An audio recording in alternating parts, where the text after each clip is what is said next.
153 নম্বর হাদিস, মান তারাকা সালাতা মুতাম্মাদান ফাকাদ কাফারা, যে ব্যক্তি ইচ্ছাকৃত নামাজকে পরিত্যাগ করে দেয় এই ব্যক্তি কুফরি করলো, মানে কাফের হয়ে গেল। এত বড় হাদিস থাকতে নবী বলছে যে ব্যক্তি সালাত আদায় করে না, ইচ্ছাকৃত ত্যাগ করে দিচ্ছে, এই ব্যক্তি কাফের। আর সমাজে একটা জাল হাদিস প্রচার আছে, নামাজ না পড়লে কি হবে, ঈমান ঠিক আছে। নবী বলছে কাফের, ও বলছে ঈমান ঠিক আছে। বা আছে না, নাই কথা বলেন? মানে শয়তান, এটা শয়তানের হাদিস, এটা জাল হাদিসও নয় যে নামাজ না পড়লে কেউ ঈমান ঠিক আছে। মানে শয়তান নবীর বিরুদ্ধে সরাসরি হাদিস মাসে কানে কানে দিয়ে বেরিয়েছে, ডাইরেক্ট হাদিস বলছে তার ঈমান তো দূরে কথা, বেটা তুই কাফের। আর কেমন কাফের দৃষ্টান্ত দিয়েছে একাধিক হাদিসে। তাবরানী আসাদ মুজাল কাবির হাদিস, আল্লাহ নবী বলছেন যে ব্যক্তি সালাত আদায় করে না কিয়ামতের মাঠে ওই ব্যক্তি উঠবে হামানের সঙ্গে, ফেরাউনের সঙ্গে। কার সঙ্গে? যে সালাত আদায় করছে না হামান ফেরাউনের সঙ্গে উঠবে। মানে আপনি যে কোন কোয়ালিটির কাফের নবী সেটাও বলে গেছে। কষ্ট লাগছে? জি, কষ্ট লাগছে। কষ্ট লাগলে কিছু করার নেই। আপনাকে বলার উদ্দেশ্য এইটাই, এক হচ্ছে আমল করা, আর দুই একটা ভালোবাসা। এখানেও শয়তান মানুষের মধ্যে আর একটা ওয়াসওয়াসা দিয়ে গেছে যে শোনো, নবীকে শুধু ভালোবাসলেই জান্নাত পাওয়া যায়। আছে না নাই? তুমি নামাজ পড়ো তো কি হয়েছে, নামাজ না পড়লে কোনো সমস্যা নেই। নবীর জন্মদিবসে আমরা লাখ লাখ টাকা খরচ করব, আমরা সকালবেলা রিয়ালি করব, রাত্রিবেলাতে খানা খাবো, মানুষকে দান করব, সাদকা করব। এই যে নবীর প্রতি মহাব্বত, এই মহাব্বত তোমাকে জান্নাতে নিয়ে যাবে। বা এই কথা আছে না নাই? কথা বলেন।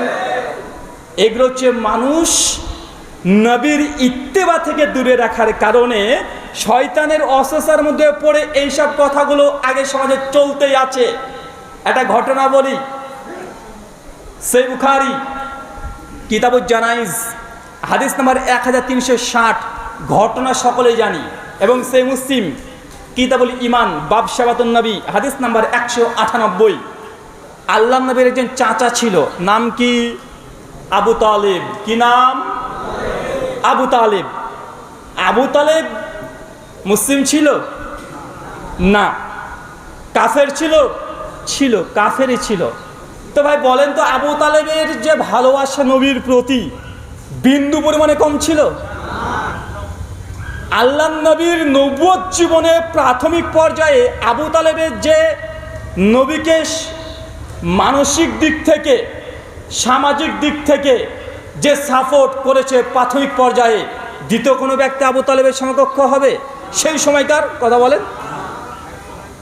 আল্লাহ নবীকে 3 দফা থেকে 4 দফা, সিরাত ইবনে হিশাম প্রথম খণ্ডের 68 পৃষ্ঠা, মক্কার বড় বড় কাফেররা আবু তালেবের কাছে চলে এসেছে, আবু তালেব তোমার ভাতিজা মোহাম্মদ এই কথা এই কথা এই কথা বলে, তোমার ভাতিজাকে নিষেধ করে দাও, যদি নিষেধ না শোনে আমরা এই এই পদক্ষেপ নেব।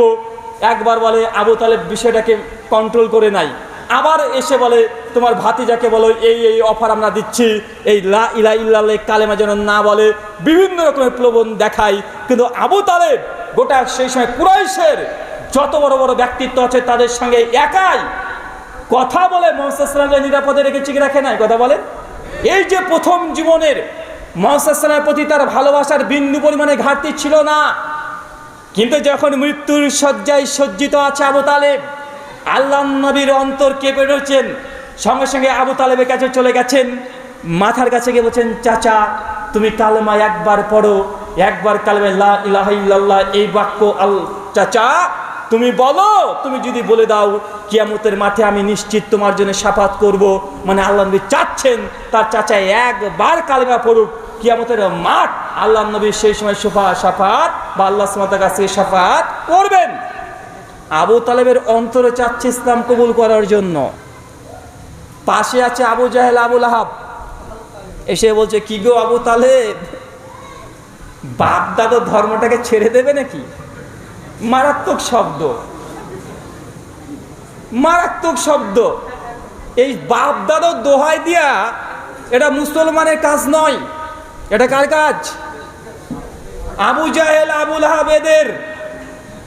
যখনই আবু তালেবের কাছে আল্লাহ রাসূল এসে বলছে চাচা তুমি একবার কালেমা পড়ো, লা ইলাহা ইল্লাল্লাহ একবার তুমি বলো, কিয়ামতের মাঠে কি হবে আমি সেটা দেখে নিব, মানে তিনি চাচ্ছেন যে শাফাত করে যে কোনো মূল্যে আল্লাহর নবী আল্লাহর কাছ থেকে তাকে নাজাত দেওয়া হবে। এই জন্য আল্লাহ নবী বারবার বলছেন।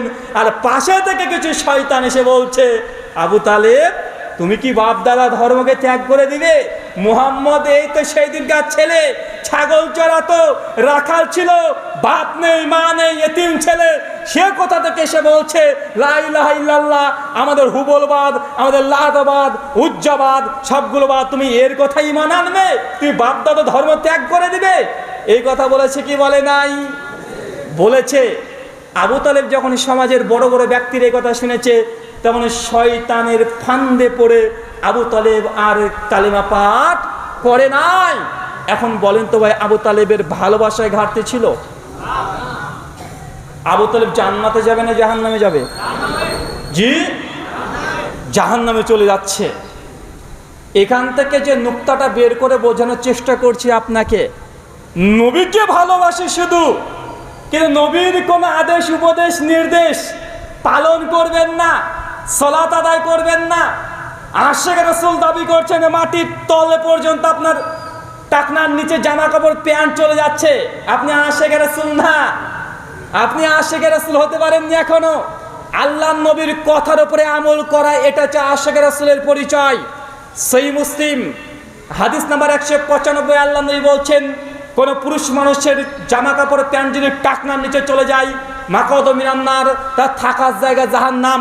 বিভিন্ন হাদিস থেকে বিভিন্ন অংশ যদি যুক্ত হয়ে যায়, কমপক্ষে জেনে রাখবেন আপনার টাকনার নিচে যে অংশ কাপড় ঝুলছে ওই অংশটা আপনার জন্য জাহান্নামে চলে যাবে। ওই অংশটা, এখন বলেন তো হুজুর এই হাদিসটা জানে না? হুজুর জানে। হুজুর বলবে আসলে এটা হচ্ছে অহংকার বশত না ঝুললে, আছে না নাই? আল্লাহ নবীর স্পষ্ট হাদিস, বিভিন্ন হাদিসের অংশ বিশেষকে নিয়ে এসে আবু বকর রাদিয়াল্লাহু আনহু একটা নুকতাকে নিয়ে এসে বলে যে আসলে এই হাদিসটা ওই ব্যক্তির জন্য যে ব্যক্তি অহংকার বশত টাকনুর নিচে কাপড় ঝুলাচ্ছে তার জন্য, সবার জন্য নয়। তা আমি মনে করি আল্লাহ নবী বলছেন টাকনুর নিচে জামা কাপড় প্যান্ট ঝুললে জাহান্নামে যাবে, এই হাদিস জানার পরেও যদি আপনি মাতব্বারি করে টাকনার নিচেই কাপড় ঝুলিয়ে পড়েন, তার মানে আপনার চাইতে বড় অহংকারী কেউ আছে? কথা বলেন। নবীকে তো কাজ করে দেখাচ্ছেন যে তুমি বলেছো ঠিক আছে, কিন্তু আমার মধ্যে অহংকার নাই। তুমি নবীর শরীয়ত না মেনে আঙ্গুল দেখানো, এর চাইতে বড় অহংকারী কিছু আছে? কথা বলেন। এটাই তো অহংকার, যে একটা আদেশ দেখছো জল জল করে, তারপরে সেটাকে ইনকার করছে, ইগনোর করছে।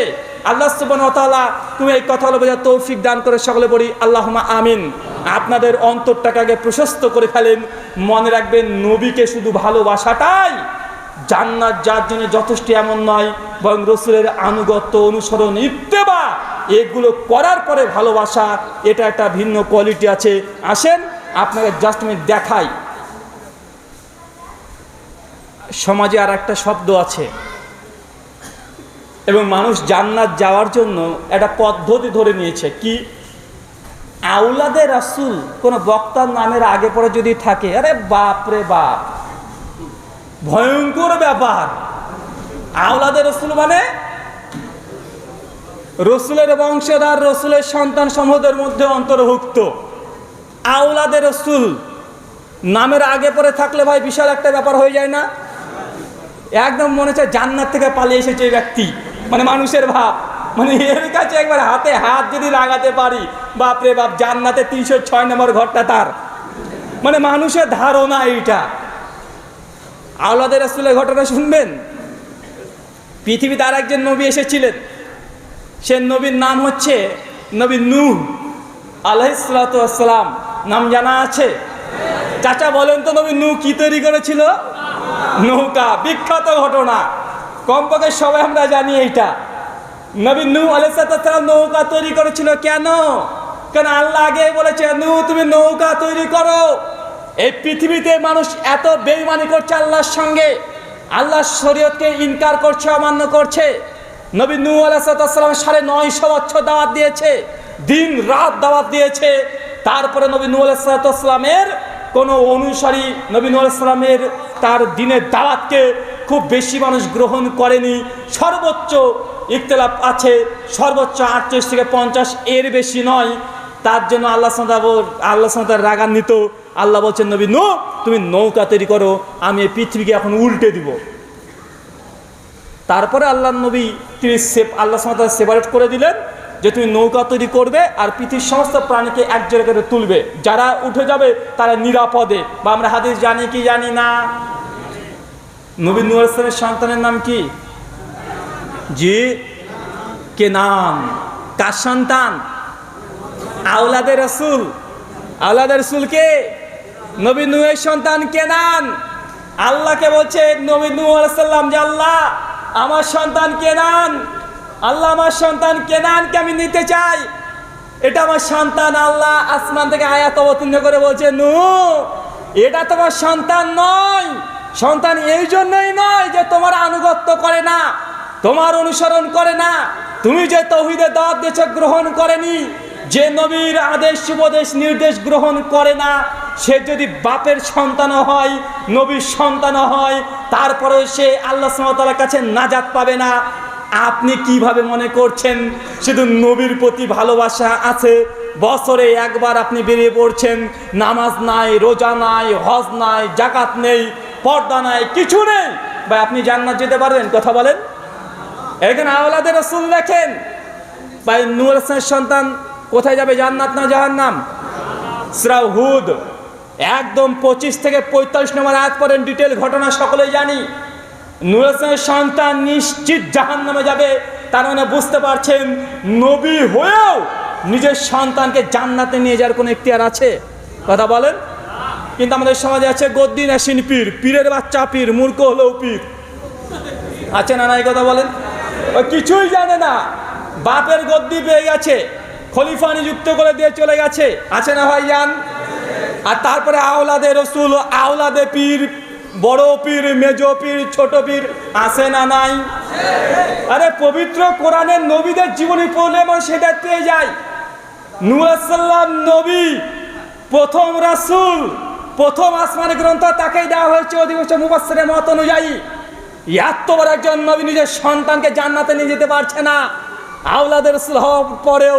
আর 1400 বছর পর কোথাকার কে দাবি করলো আমি আওলাদের রাসূল, কোথায় দাবি করলো আমি গদ্দি নাসিন পীর। আরে মানুষ তার কাছে চলে যাচ্ছে, টাকা পয়সা যা আছে সব দিচ্ছে, ভোটও দিয়ে দেয় এখন। ভাই আছে না নাই? কথা বলে। বলছে না দিলে জাহান্নামে চলে যাবি। মানে এত টাকা পয়সা চাই, তখন ডিজিটাল, এখন ডিজিটাল, ভোট না দিলেও জাহান্নাম। যদি আমার পীরকে ভোট দিস তাহলে জান্নাত। আমার পীরকে ভোট দেওয়া মানে এখন কি? কথা বলেন। পীরকে ভোট দেওয়া মানে আমার নবীকে ভোট দেওয়া। তো এই শব্দ আছে না নাই সমাজে? কথা বলেন। যারা ধর্মটাকে নিয়ে রাজনীতি করছে তারা এই পর্যায়ে চলে গেছে। আল্লাহ সুবহানাহু ওয়া তাআলা তুমি এই কথাগুলো বোঝার তৌফিক দান করো।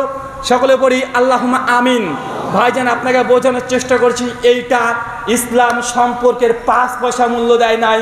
ইসলাম মূল্য দিয়েছে ইত্তেবা, আনুগত্য, অনুসরণ।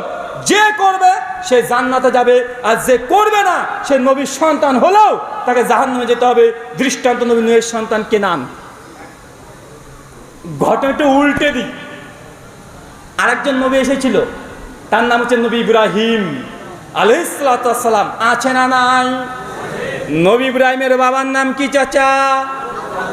আজর। কি বলবেন? জান্নাতে না জাহান্নামে? আরে সর্বনাশ, সাহস কত গো আপনার! নবীর বাপকে জাহান্নামী বলছেন আপনি? এটা চারটেখানে ব্যাপার। নবী ইব্রাহিমের পিতার নাম কি? আজর। জান্নাতে যাবে না জাহান্নামে? জাহান্নামে যাবে। আমরা সকলেই বলি তিনি জাহান্নামে যাবে, কেন? সেই বুখারীতে আছে। কোরআনের সূরা আম্বিয়া 45 থেকে 52 পর্যন্ত পড়েন, বিখ্যাত ঘটনা আছে।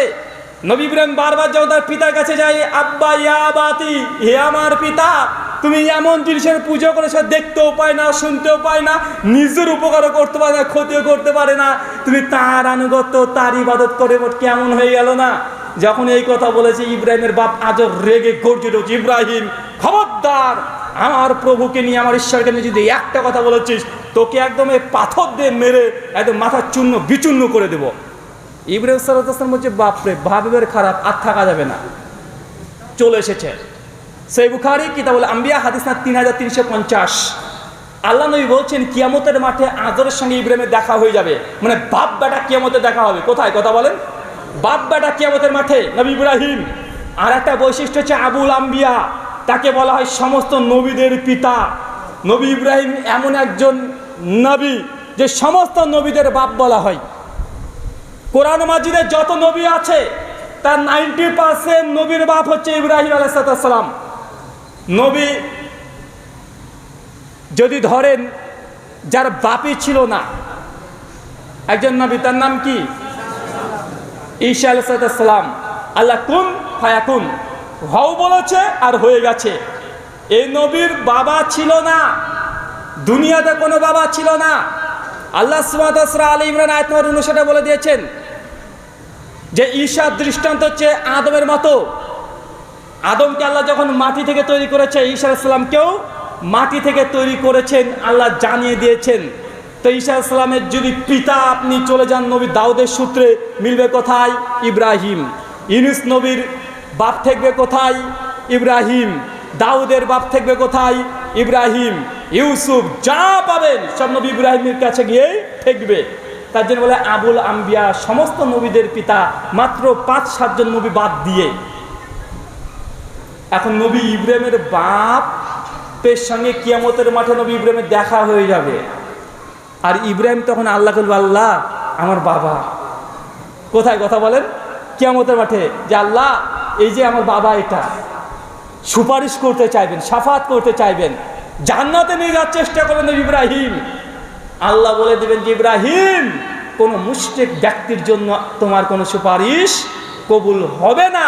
আর আল্লাহ কোনো মুশরিকের জন্য জান্নাত নির্ধারণ করে নাই, এবং তার জন্য জাহান্নাম নির্ধারণ করে গেছে।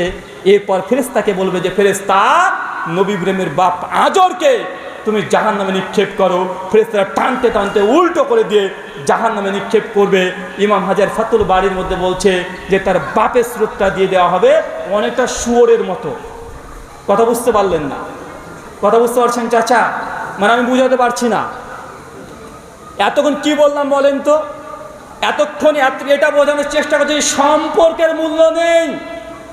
নবীর ছেলে হয়েও জাহান্নামী হতে পারে, কোরআনের দৃষ্টান্ত দিয়েছি। এখানে নবীর বাপ আজর, বাপ হয়েও কোনো কাজ নেই। যদি নাজাত চান, যদি জান্নাত চান, যদি সালভেশন চান, পরিত্রাণ চান, মুক্তি পেতে চান, জান্নাত যেতে চান, মোক্ষ লাভ করতে চান, একটাই কাজ, মুহাম্মদ সাল্লাল্লাহু আলাইহি ওয়াসাল্লামের আনুগত্য, অনুসরণ। মা আতাকুম রাসূলু ফাখুযুহু ওয়া মা নাহাকুম আনহু ফান্তাহু। আল্লাহ বলছেন আমার নবী তোমাকে যা দিয়েছে তা গ্রহণ করে নাও, আর নবী যা দেয় নাই বাদ দিয়ে দাও। কথা বুঝতে পারলেন না ভাইজান? সূরা হাশর আয়াত নম্বর 7। জান্নাত যাওয়ার একটাই উসুল, নবী যা দিয়েছে গ্রহণ করে নিতে হবে, নবী যা দেয় নাই নির্দ্বিধায় ছেড়ে দিতে হবে। যখনই সমাজে একটা আমল আছে, বলছে ভাই এই আমলটা করেন ভালো, আর একটা আমল বলছে না গো এটা বেদাত। কথা বুঝতে পারলেন না ভাই? আছে না নাই? একটা উদাহরণ দিই, কষ্ট পাবেন না, কষ্ট পাবেন না, বোঝার চেষ্টা করেন। এক শ্রেণীর মানুষ জানি ঈদে মিলাদ নবী করেছে 2-3 দিন আগে। ওদের মধ্যে বড় বড় আলেম আছে, 20 বছর 22 বছর ধরে শাইখুল হাদিস মাদ্রাসার 20 বছর ধরে পড়েছে এবং পড়াচ্ছে এখন, বা আছে না নাই? কথা বলেন। আছে। আবার এক পক্ষ মুসলমানরা বলছে দেখেন ঈদে মিলাদুন নবী করা যাবে না, কেন? এটা বিদাত। কেন বিদাত? কারণ নবী করেনি, সাহাবীরা করেনি, তাবা তাবেঈনরা করেনি। ভাই এই দুই দল আছে না নাই? আছে না নাই? আছে। আমি কোনো দলেরই পক্ষে না, আমি মাঝখানে আছি এখন। এক পক্ষ বলছে ঈদে মিলাদুন নবী করা যাবে না, করলে গোনাহ হয়, মানে বেদাত হলে কি হবে? গোনাহ হবে কি হবে না? গোনাহ হবে। এদের মধ্যে বড় বড় আলেম আছে, বড় বড় মাওলানা আছে, এরাও মাদ্রাসা থেকে পড়ে এসেছে, মাদ্রাসাতে পড়াচ্ছে। আবার যারা বলছে না মিলাদুন নবী করলে আসলে গোনাহ হবে না, নেকি হবে, ভাই এরকম দল আছে না নাই? এখন আপনি সাধারণ মানুষ, আপনি কি করবেন? একদল বলছে করলে গোনাহ হবে, একজন বলছে না করলে গোনাহ হবে না, নেকি হবে। এখন আপনি কি করবেন?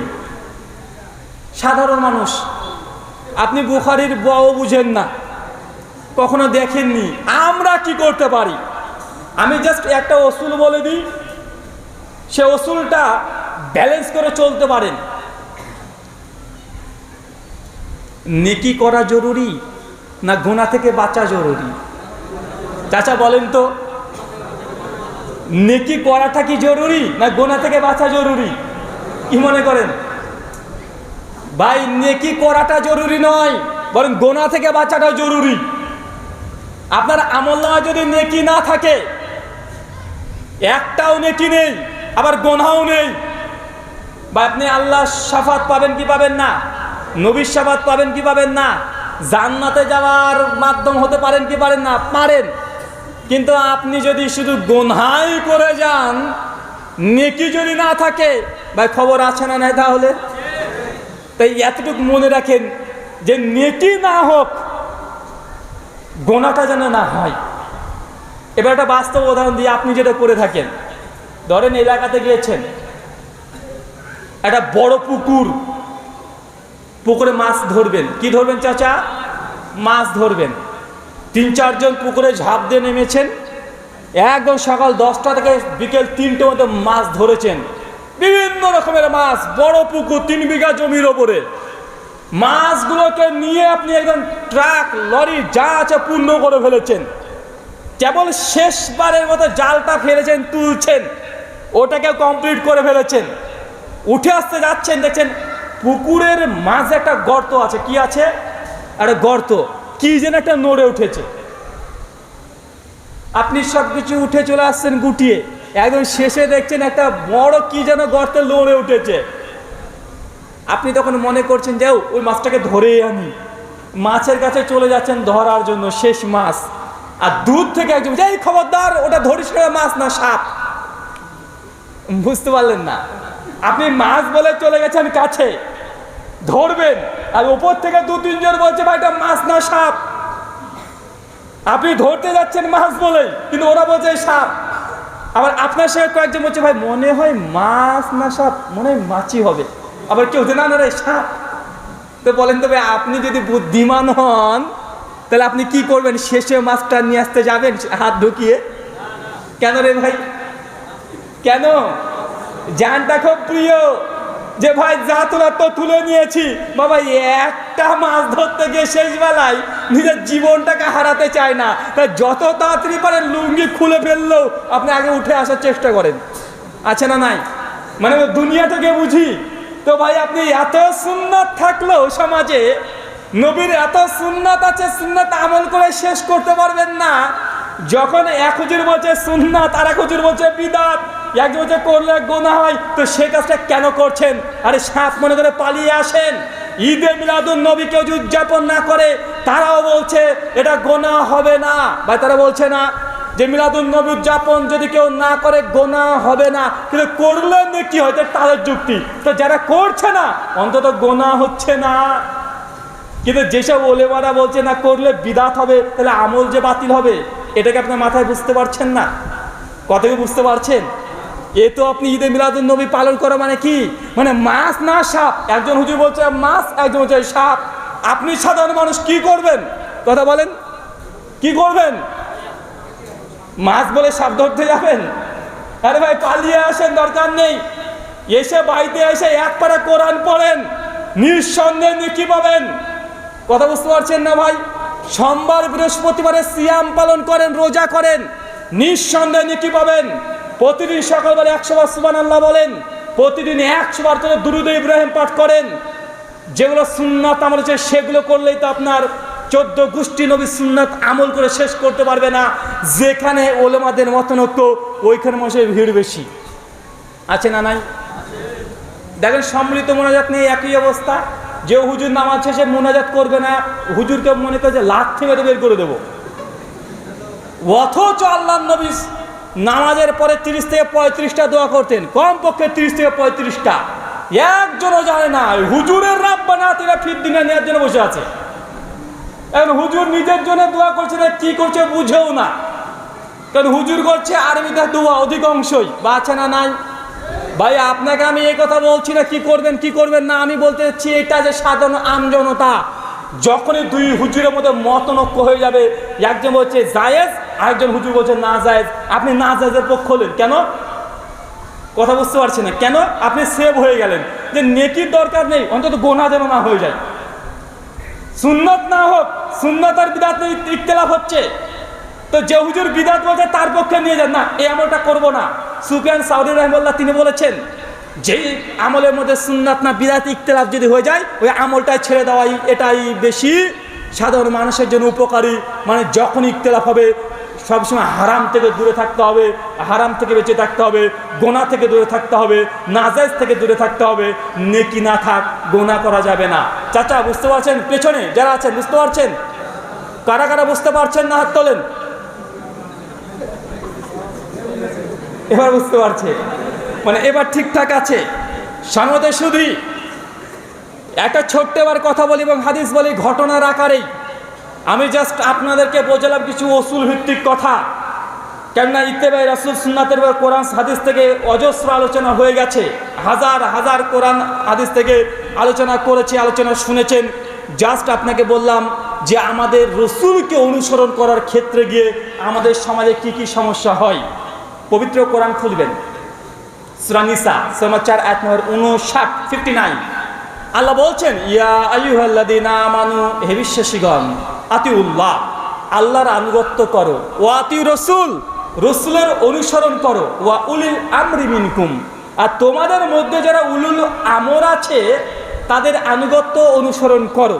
কিছু কিছু মানুষ সে দেখবে বলবেন দেখো এই দেখেন এক আল্লাহর আনুগত্য করো, রাসূলের অনুসরণ করো, উলুল আমরের আনুগত্য করো। উলুল আমর মানে পীর সাহেব, উলুল আমর মানে ইমাম সাহেব, উলুল আমর মানে আমাদের নেতা যে ভোটে দাঁড়িয়েছে বা আছে না নাই কথা বলেন। এই আয়াতটাকে নিয়ে সবচেয়ে বেশি অত্যাচার করা হয়েছে, এই আয়াতের উপরে মানুষ সবচেয়ে বেশি অত্যাচার করেছে। এই আয়াত দিয়েই নেতা বানানো হয়েছে, এই আয়াত দিয়েই ইমাম বানানো হয়েছে, এই আয়াত দিয়ে পীর বুজুর্গি প্রমাণ করা হয়েছে। মানে যত অত্যাচার এই এক আয়াতের উপরে। কেন? আল্লাহ বলছে ওয়া উলুল আমরি মিনকুম, তোমাদের মধ্যে যারা উলুল আমর আছে তাদেরও আনুগত্য করো। তারপরে ইতি মানে আর পড়ছে না। আল্লাহর আনুগত্য করো বুঝলাম, রাসূল অনুসরণ করো বুঝলাম, তৃতীয় উলুল আমরের আনুগত্য করো মানে পীর সাহেবকে মানো, ইমাম সাহেবকে মানো, অমুক ব্যক্তিকে মানো, বা আছে না নাই কথা বলেন। কিন্তু আয়াত কিন্তু এখানে শেষ নয়, আল্লাহ কিন্তু এখানে ক্ষান্ত করে দেন নাই, বরং তারপরে আয়াতের অংশে এখনো বাকি আছে। এখন সূরা নম্বর 4 আয়াত নম্বর 59 খোলেন, আল্লাহ তারপরে বলছেন ফাইন তানাজাতুম ফি শাইইন, যখনই আল্লাহ নবীকে মানছো বা আল্লাহকে নবীকে মানলে কোনো মতনৈক্য হওয়া সম্ভব কথা বলেন। যদি আল্লাহকে মানেন আর নবীকে মানেন মতনৈক্য হবে? হবে না। কিন্তু মতনৈক্য কোথায় হবে? যখনই উলুল আমরকে মানতে যাবেন। তার জন্য আল্লাহ বলছেন ওয়া উলুল আমরি মিনকুম, যখন উলুল আমরকে মানছো ফাইন তানাজাতুম ফি শাইইন, আর তখনই যখন মতনৈক্য মতভেদ চলে আসবে সেই সময় কি করবেন? সেই সময় আল্লাহ আবার কোরআনে বলছেন ফারুদ্দুহু ইলাল্লাহি ওয়া রাসূল, তোমরা আবারও প্রত্যাবর্তন করো এক রাসূলের দিকে, দুই আল্লাহর দিকে। চাচা নির্দেশ কয়টা? কয়টা হাত তোলেন, কয়টা? টোটাল 4। এক আল্লাহকে মানো, কাকে মানো? আল্লাহকে। দুই নবীকে মানতে হবে, নবীর আনুগত্য অনুসরণ করতে হবে। এই দুটোতে কখনো মতভেদ হতে পারে না। মতনৈক্য কখন আসবে? যখন হুজুরকে মানতে যাবেন তখন আল্লাহ এই কথাই বলছে ওয়া উলিল আমরি মিনকুম, তোমরা হুজুরকে মানো। এই হুজুরকে মানার পরে আল্লাহ বলছেন ফাইন তানাজাতুম ফি শাইইন, হুজুরকে মানতে গিয়ে যদি মতনৈক্য হয়ে যায়, এই যে হচ্ছে একদম হচ্ছে মিলাদ করা জায়েজ, আরেকজন বলছে না জায়েজ, এই যে মতনৈক্য হয়ে গেছে। দেন আল্লাহ কোরআন ওটাই বলছেন হুজুরকে মানতে গিয়ে ফাইন তানাজা, যখনই তানাজা আসবে ইখতিলাফ মতপার্থক্য হবে, ফারুদ্দুহু ইলাল্লাহি ওয়া রাসূল, তোমাদের এই মতনৈক্যটাকে প্রত্যাবর্তন করো আল্লাহর দিকে, রাসূলের দিকে। মানে যখনই বলছে মিলাদ করা যাবে, একজন বলছে যাবে না, এখন আপনাকে দেখতে হবে আল্লাহ কি মিলাদ করতে বলেছেন, নবী কি করেছেন, সাহাবারা আমরা কি করেছেন। যদি করে থাকে আপনি করেন, যদি না করে থাকে আপনি করতে পারবেন না। এটা আল্লাহ বলছেন। কে বলছেন কথা বলেন? বিষয়টা কঠিন মনে হলো? সূরা নিসা 4 আয়াত নম্বর 65 আল্লাহ আরো কঠিনভাবে বলছে। এবার আল্লাহ বলছেন ফালা ইমিনুন হাত্তা ইউহাক্কিমুকা, আল্লাহ বলছেন শুনে রাখো বিশ্ববাসী, তোমাদের মধ্যে যদি কোনো মতভেদ হয়, মতনৈক্য হয়, তোমরা কখনোই মুমিন নও। ফালালা ইমিনুন, কখনোই তোমরা মুমিন নও। যখন কোনো মতনৈক্য মতভেদ তোমাদের মধ্যে দেখা যাবে, আর এই মতনৈক্যর সমাধানকারী হিসাবে নবী মুহাম্মদ রাসূলুল্লাহ সাল্লাল্লাহু আলাইহি সাল্লামকে তোমরা সিদ্ধান্তকারী বা চূড়ান্ত সিদ্ধান্ত দাতা হিসেবে গ্রহণ না করছো। কথা বুঝতে পারছেন? আল্লাহ বলছেন যখনই মুসলিম উম্মার মধ্যে মতনৈক্য হবে কোথায় ফিরে যেতে হবে? কথা বলেন। আল্লাহর রসুল করেছেন কি এটা দেখতে হবে। কিন্তু আমাদের সমস্যা কি, আমরা জানি ভাই এটা কোরআনে নাই, জানি হাদিসে নাই, তো ভাই করছেন কেন? ভাই ভালো কাজ করলে ক্ষতি কি আছে না নাই? সুন্নাতের একটা শত্রু কি জানেন? এই কথাটা যখনই বলবেন যে আপনি এই কাজটা যে করলেন এটা তো কোরআনে নাই, এটা তো হাদিসে নাই, এটা সাহাবীরা করেনি, তখন বলবে দেখুন ভাই ভালো, এই জানি কোরআন হয়েছে নাই তো কাজটা তো ভালোই, রাস্তাতে আমরা মিটিং মিছিল করছি, নবীর তাকবীর দিচ্ছি, ধ্বনি দিচ্ছি, খারাপ কি দেখলেন? ভালো কাজ, আরে করলে ক্ষতি কি ভাই আছে না নাই? কথা বলেন। এটা হচ্ছে নবী সুন্নাত থেকে বিমুখ হয়ে বিদআতযুক্ত আমল করার জন্য আল্লাহর সুন্নাতের সঙ্গে শত্রুতা হচ্ছে এই শব্দ কয়েকটা। আল্লাহ সুবহানাহু ওয়া তাআলা তুমি আমাদেরকে এইরকম বাজে কথা বলা থেকে দূরে থাকা তৌফিক দান করো। সকলে পড়ি আল্লাহুম্মা আমিন। সহিহ বুখারী কিতাবুল জিহাদ হাদিস নাম্বার 3359। কেউ যদি নবীর সুন্নাত থেকে বিমুখ হয়, নবীর সুন্নাত জানা বোঝার পরে যদি অস্বীকার ও অমান্য করে, সবচাইতে বড় সমস্যা আপনার জীবনে আসবে, এমনকি মহা বিপর্যয় আপনার জীবনে ঘটতে পারে কেউ যদি নবীর সুন্নাতকে জেনে বুঝেও ত্যাগ করে দেয়। কথা বুঝতে পারছেন? কারা কারা বুঝতে পারছেন একটু হাত তোলেন তো। আবার বুঝতে পারছেন না? জি জি, ও ঝুঁকে একজন তুলে দেবে, সমস্যা নাই। আল্লাহ নবীর আদেশকে কেউ যদি লঙ্ঘন করে, ভাই গোটা বিশ্বের জগতে মুসলিম জাতি আজ নির্যাতিত, নির্যাতিত নয়। কথা বলেন। মুসলমানরা ভারতবর্ষে 1000 বছর শাসন করেছে প্রায়। আজকে মুসলমানরা ভারতবর্ষের আসলে নাগরিক কি নাগরিক না আসমান থেকে পড়েছে না জমিন থেকে উঠেছে এটা নিয়ে সন্দেহ করছে, আছে না ভাইজান? অথচ আমার বাপের বাপ 3 বাপ আগে যদি চলে যান দেখবেন যে আমার বাপ দাদুরা কি ছিল, মুর্শিদাবাদকে চালিয়েছেন করে ভারতকে চালিয়েছে। একদম আমাদের মুর্শিদাবাদের হাজারদুয়ারি থেকে শুরু করে দিল্লির লালকেল্লা পর্যন্ত প্রত্যেকটা জায়গাতে মুসলমানের এখনো ছোঁয়া আছে না নাই? কথা বলেন। আছে। অথচ মাত্র 100 বছর পার হতে না হতেই মুসলমানরা আসলে ভারতের নাগরিক কি নাগরিক না এটা নিয়ে এখন প্রশ্ন উঠছে। উঠছে কি উঠছে না? উঠে পড়ছে। আশ্চর্য, যে দেশকে 1000 বছর আমাদের বাপ দাদারাই পরিচালনা করেছে, রাজত্ব করেছে, আজকে আমরাই নাকি আসমান থেকে টপকে পড়েছি এমন শুনতে হচ্ছে। আবার মাঝে বলছে তোরা মুসলমান পাকিস্তানে চলে যাও, আছে না নাই? আরে ভাই আমরা যতবার পাকিস্তানের নাম, আমার মনে হয় বছরে আমি 10-12 নিই না নাম। কিছু কিছু মানুষ আছে কথায় কথায় পাকিস্তান, আমি বলি বেটা তোর যদি পাকিস্তান যাওয়ার এতই শখ তো তুই চলে যা না রে ভাই। বিন বাজ রাহমাতুল্লাহ একজন প্রশ্ন করেছে যে শেখ, অনেকে দাবি করেছে মানুষ সঙ্গে চাঁদে গিয়েছে বা মঙ্গল গ্রহে গিয়েছে, এটাকে বিশ্বাস করা যাবে? বিন বাজ রাহমাতুল্লাহ বলেছেন, তার অডিও ক্লিপ আছে, উনি বলছেন যে আমরা চাই পৃথিবীর সমস্ত কাফেররা পৃথিবী ছেড়ে চলে যাক, ওরা চাঁদেই যাক। মানে এটা বলে মানে তিনি বুঝাতে যাচ্ছেন যে ভাই এগুলো বিশ্বাস করার সঙ্গে অবিশ্বাস করার সঙ্গে সম্পর্ক নাই। আপনাকে জাস্ট একটা কথা বলি যে মুসলিম উম্মার উপরে যে বিপর্যয় আসছে এর একটা কারণ রসুলের সুন্নাহ, রসুলের আদেশ থেকে মুসলিম উম্মা বিমুখ। সহিহ বুখারী কিতাবুল জিহাদ হাদিস নাম্বার 3039। আল্লাহ নবীর বিখ্যাত একটা হাদিস আছে, সেটা হচ্ছে হুদাইবিয়ার যুদ্ধ, ওহুদের যুদ্ধের ঘটনা। ওহুদের যুদ্ধের কথা মনে পড়ে চাচা? ওহুদের যুদ্ধের কথা মনে পড়ে? ওহুদের যুদ্ধের মধ্যে মুসলমানরা সবচেয়ে বেশি মার খেয়েছে। ওহুদের যুদ্ধ এমন যুদ্ধ যে যুদ্ধে আল্লাহ নবী মুহাম্মদ সাল্লাল্লাহু আলাইহি ওয়াসাল্লামের দাঁত মোবারক শহীদ হয়েছে। ওহুদের যুদ্ধেই আমিরে হামজা রাদিয়াল্লাহু আনহু তিনিও শাহাদাত বরণ করেছেন। ওহুদের যুদ্ধে আল্লাহ নবীর দাঁত মোবারক পর্যন্ত শহীদ হয়েছে। সবচেয়ে মুসলমানরা ক্ষতিগ্রস্ত হয়েছে এই যুদ্ধে। তবে একটা জিনিস আপনি অবাক হয়ে যাবেন, ওহুদের যুদ্ধে কিন্তু মুসলমানরা প্রথমে জিতে গিয়েছিল, জিতে যাওয়ার পরে আবারও হেরে গিয়েছিল। কেন জানেন? চলেন এক ঝলক আমরা হাদিসটাকে শুনে আসি গল্পের আকারে। আল্লাহ নবী মুহাম্মদ সাল্লাল্লাহু আলাইহি ওয়াসাল্লাম ওহুদের যুদ্ধের প্রান্তে যখন চলে গেছেন, চতুর্দিক থেকে কাফের মণ্ডলীরা একদম আছে। আল্লাহ নবী তার আগেই স্বপ্ন দেখেছিলেন যে কাফেরদের দ্বারা মুসলিম জাতি আক্রান্ত হয়েছে। আল্লাহ নবী আঁচ করতে পেরেছিলেন যে না, খারাপ কিছু ঘটতে চলেছে। আল্লাহ নবী যুদ্ধের রণকৌশল চেঞ্জ করে ওহুদের যে প্রান্ত, আর ওহুদের প্রান্তে যখন যাবেন তখন দেখবেন একদিক দিয়ে ঢোকার রাস্তা, একদিক দিয়ে বেরোনোর রাস্তা, চতুর্দিকে রাস্তা নাই, মানে এক দিয়ে যেতে পারবেন আর এক রাস্তায় বেরোতে পারবেন।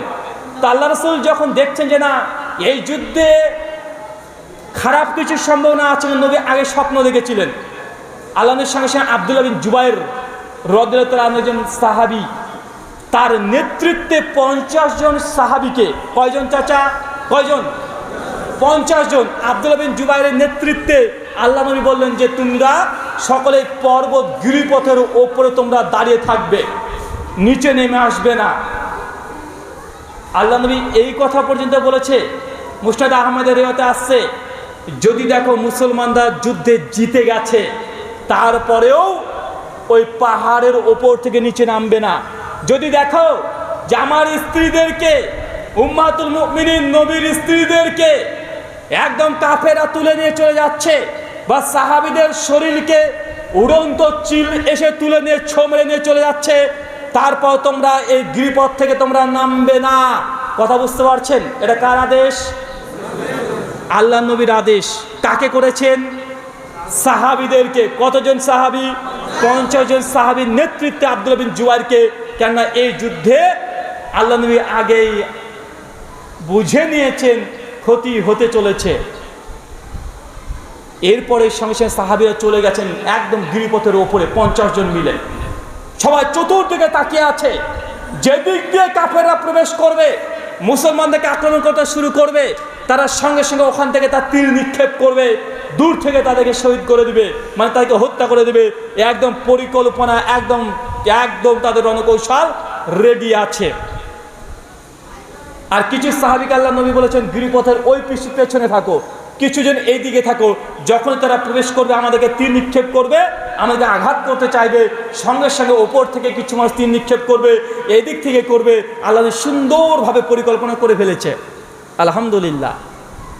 যখনই কাফেররা পতাকা উত্তোলন করেছে, তাদের একটা নীতি ছিল, যুদ্ধের আগে পতাকা উত্তোলন করতো। পতাকা উত্তোলন করে যুদ্ধ শুরু হতো, পতাকা উত্তোলন করে দিয়েছে। সঙ্গে সঙ্গে মুসলমানদের সঙ্গে কাফেরদের একদম সরাসরি সামনে সামনে একদম যুদ্ধ শুরু হয়ে গেছে। কয়েক ঘন্টা যাবৎ ধরে তুমুল যুদ্ধ।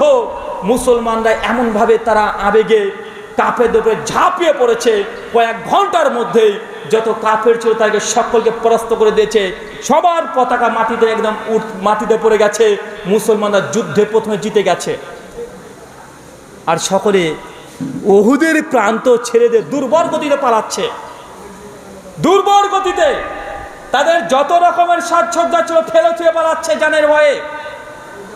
মুসলমানরা জিতে গেছে, নিচ থেকে তাকবীর উঠছে, তাকবীর, আল্লাহু আকবার, সবাই খুশি।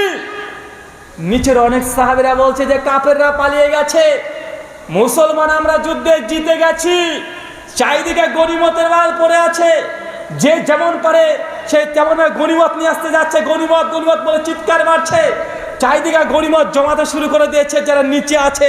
আর উপরে যে 50 জন সাহাবা রাদিয়াল্লাহু আনহুমের নেতৃত্বে আব্দুল্লাহ বিন জুবাইর ছিল, 50 জন সাহাবীদের মধ্যে কিছু কিছু বলছে এই আমরা জিতে গেছি, আমরা বিজয় লাভ করেছি, চলো সবাই গনিমত আনতে যাচ্ছে, কাফেররা আমাদের যুদ্ধের ময়দান ত্যাগ করে চলে গেছে, চলো আমরা নিচে যাই। সাহাবীদের মধ্যে দুটো মত হয়ে গেল। একদল বলছে খবরদার, আব্দুল্লাহ বিন জুবাইর বলছেন, যার নেতৃত্ব আল্লাহ তাকে নেতৃত্ব দিয়েছেন, তিনি বলছে খবরদার, নবী আগে বলেছেন যুদ্ধে যদি জিতে যাই তারপরে নবী যতক্ষণ না আদেশ করবে ততক্ষণ নিচে নামবো না, খবরদার তোমরা কেউ নামবে না, কাফেররা পালিয়ে গেছে, যাক গনিমতের মাল দরকার নেই, নবীর আদেশ যতক্ষণ না আসছে তোমরা কেউ নামবে না। কিছু কিছু সাহাবীরা অধিকাংশে বলছেন যে যুদ্ধে আমরা জিতে গেছি, কাফেররা চলে যাচ্ছে দেখতে পাচ্ছি, সবাই গনিমত নিচ্ছে দেখতে পাচ্ছি, এখন দাঁড়িয়ে থেকে কি করব? অধিকাংশ সাহাবীরা একদম পাহাড় থেকে দুর্বল গতিতে নেমে ঝাঁপিয়ে পড়েছে, গনিমত গনিমত করে ছুটতে শুরু করেছে।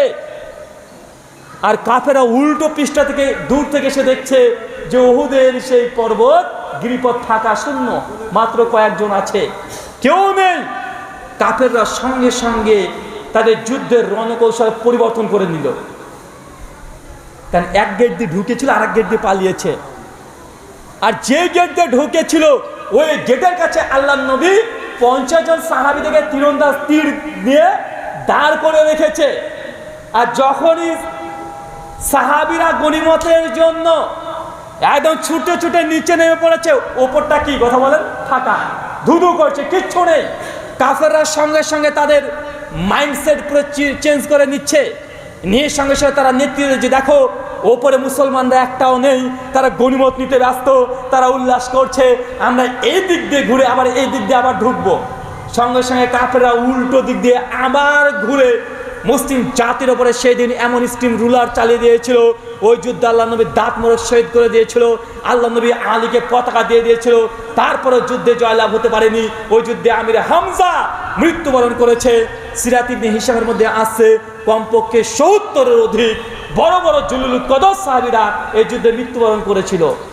চিন্তা করতে পারছেন?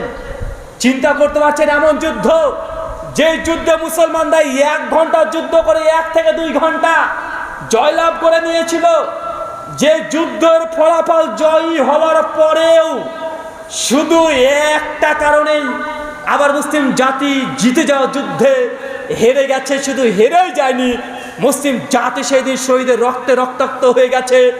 একটাই কারণ, সে কারণটা কি কথা বলেন? জি, রাসূলের আদেশ লঙ্ঘন করেছিল। আল্লাহ রাসূলের একটা আদেশকে লঙ্ঘন করার কারণে যদি 70 জন সাহাবী এইভাবে আহত হয়ে যায়, শহীদ হয়ে যায়, মুসলমান দিন রাত 24 ঘন্টা আল্লাহ নবীর কতগুলো আদেশকে আপনি লঙ্ঘন করছেন, নবী যা বলেছে তার উল্টো করছেন, নবী যেটাকে নিষেধ করেছে সেটা বেশি বেশি করছেন, তো আপনার উপরে আল্লাহর পক্ষ থেকে আসমানি গজব আসবে না তো কার উপরে আসবে? ভারতবর্ষে 1000 বছর শাসন করেছেন, এখন আপনি ভারতের নাগরিক কি নাগরিক না এটা নিয়ে আপনি চিন্তাতে আপনার ঘুম আরাম হয়ে যায় যে কখন এনআরসি করে তাড়িয়ে দেয়। আচ্ছা না নাই? স্পেন মুসলমানরা 800 বছর শাসন করেছিল, 800 বছর ক্ষমতায় ছিল। আজকে স্পেন থেকে এমনভাবে মুসলমানকে বিতাড়িত করা হয়েছে, এমনভাবে শেষ করে দেওয়া হয়েছে, স্পেন এখন মুসলমান খুঁজেই পাওয়া যায় না। অথচ মাত্র 4-5 বছর আগে চলে যান, স্পেন মুসলমানরা 800 বছর ক্ষমতায় ছিল, পৃথিবীর অনেক রাষ্ট্র মুসলমানরা চালিয়েছে, কিন্তু আজকে তারা সবচেয়ে নিচে নেমে গেছে। কারণ নবীর আদর্শকে লঙ্ঘন করেছেন, নবীর আদেশকে আমরা লঙ্ঘন করি, নবীর সুন্নাত থেকে বিমুখ হয়ে গেছি। এটা হচ্ছে মুসলিম জাতির আযাব আসার দ্বিতীয় কারণ। আল্লাহ সুবহানাহু ওয়া তাআলা তুমি আমাদেরকে কথাগুলো বোঝার তৌফিক দান করো, সকলে পড়ি আল্লাহুম্মা আমিন। সম্মানিত সুধী, একটাই আমার আকুল অনুরোধ, আমল করার আগে একবার চেক করে দেখেন নবী এটা বলেছেন কি বলেননি, নবী করেছেন কি করেননি। যতই ভালো আমল হোক না কেন ভাই, যত ভালো আমল হোক, যদি নবী করে না থাকেন, বলে না থাকেন, করবেন না, করা যাবে না। কারণ ইসলাম হচ্ছে মুকাম্মাল, পরিপূর্ণ, সম্পন্ন। আল-ইয়াউমা আকমালতু লাকুম দীনাকুম। আল্লাহ বলছে কোরআন মাজিদকে আমি মুকাম্মাল সম্পূর্ণ করে দিলাম। তাই আমল করতে হলে নবী করেছেন কিনা আগে সিল লাগবে।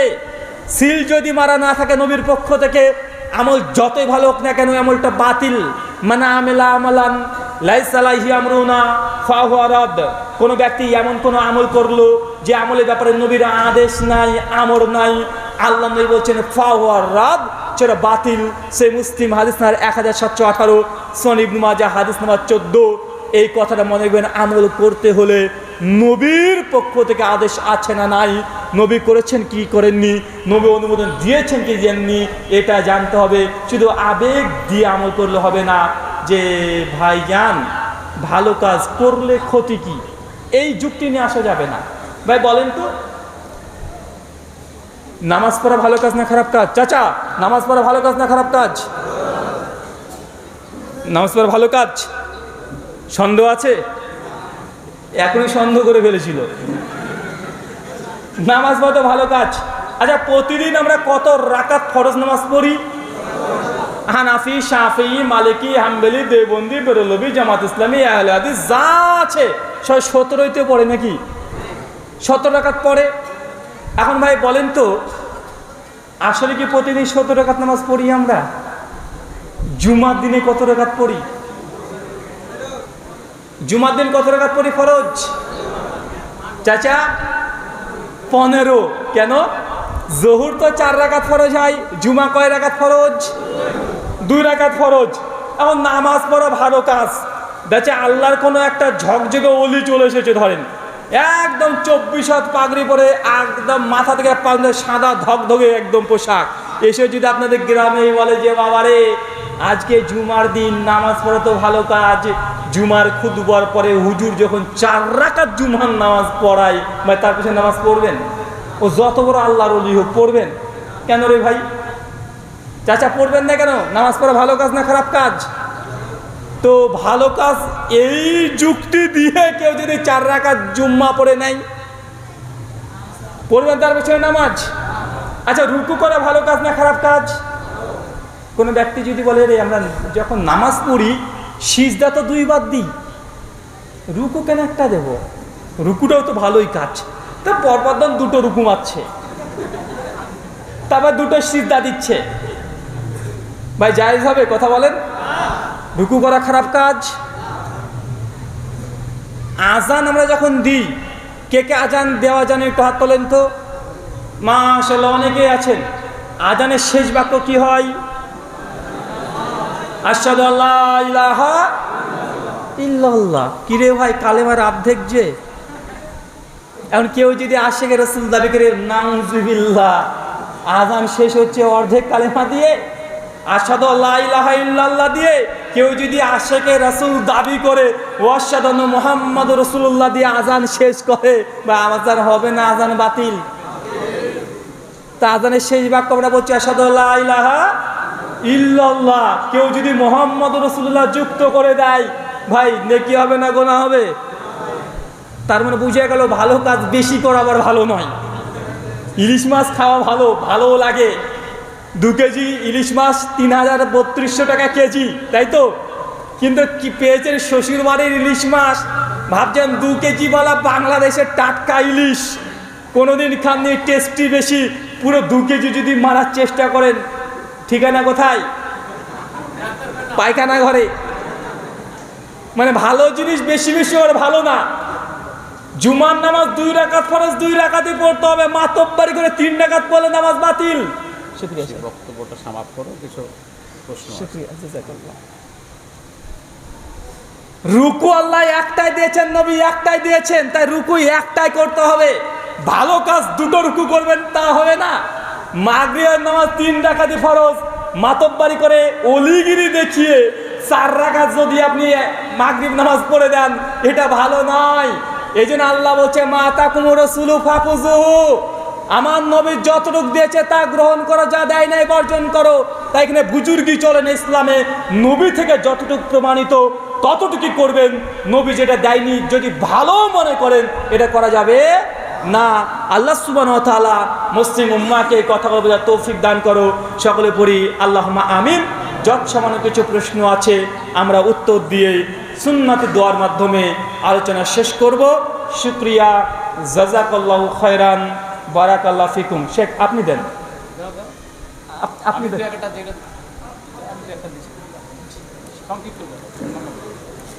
বিদাতের সংজ্ঞা দেবেন। বিদাতের 2 ধরনের সংজ্ঞা পাওয়া যায়, একটা হচ্ছে আবিধানিক অর্থ, একটা শরঈ অর্থ। আবিধানিক অর্থ, বিদআত মানে নতুন কোনো জিনিস। পবিত্র কোরআন সূরা বাকারা 2 আয়াত নম্বর 117 আল্লাহ বলছেন বাদিউস সামাওয়াতি ওয়া মা ফিল আরদ।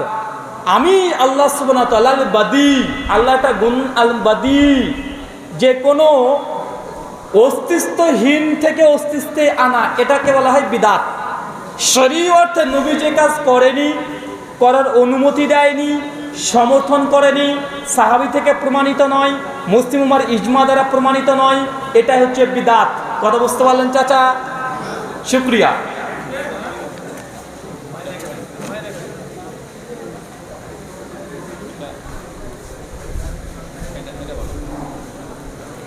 এক ভাই প্রশ্ন করেছেন, কোরআন পড়তে আমরা জের জাবার অর্থাৎ নুক্তা ব্যবহার করি, এটাকে বেদাত বলা যাবে? ভুল ধারণা এখানেই। এটা খুব গুরুত্বপূর্ণ প্রশ্ন। যারা বিদাত করে, বিদাতকে প্রতিষ্ঠিত করার জন্য কিছু প্রশ্ন আছে। যে নবীর যুগে যেটা ছিল না সেটা যদি বিদাত হয়, তো নবীর যুগে তো কোরআনে জাবার জের পেশ ছিল না, তাহলে এগুলো